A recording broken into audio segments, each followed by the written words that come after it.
Iran நாட்டு சிறையில் இருந்து விடுவிக்கப்பட்ட தமிழக மீனவர்கள் 44 பேர் சென்னை அழைத்து வரப்படுகின்றனர். கன்னியாகுமரி மாவட்டம் பெரியகாடு, ராஜகமங்கலம், கோவளம், சின்னமுட்டம் உள்ளிட்ட பகுதிகளைச் சேர்ந்த 33 மீனவர்கள், ராமநாதபுரம் மாவட்டத்தைச் சேர்ந்த 11 மீனவர்கள், குஜராத் மாநிலத்தைச் சேர்ந்த 5 மீனவர்கள் உட்பட மொத்தம் 49 மீனவர்கள் ஒப்பந்த அடிப்படையில் துபாய் கடல் பகுதியில் தங்கி மீன்பிடித்து வந்தனர். எல்லை தாண்டியதாக கூறி அவர்களை ஈரான் கடற்படை கைது செய்தது. கடந்த 3 மாத காலமாக சிறையில் அடைக்கப்பட்டிருந்த அவர்கள் மத்திய மாநில அரசுகள் எடுத்த முயற்சியால் நேற்று விடுவிக்கப்பட்டனர். இதையடுத்து தமிழக மீனவர்கள் 44 பேர் விமானம் மூலம் இன்று காலை சென்னை அழைத்து வரப்படுகின்றனர். மீனவர்கள் விடுதலைக்கு உதவி செய்த தமிழக அரசுக்கு அவர்களது குடும்பத்தினர் நன்றி தெரிவித்தனர்.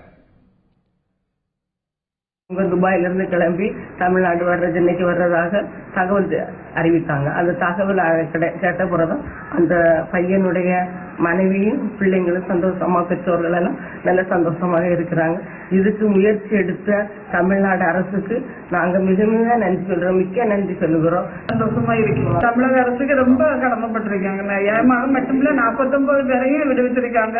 அவங்களுக்கு கோடான கூட நன்றி.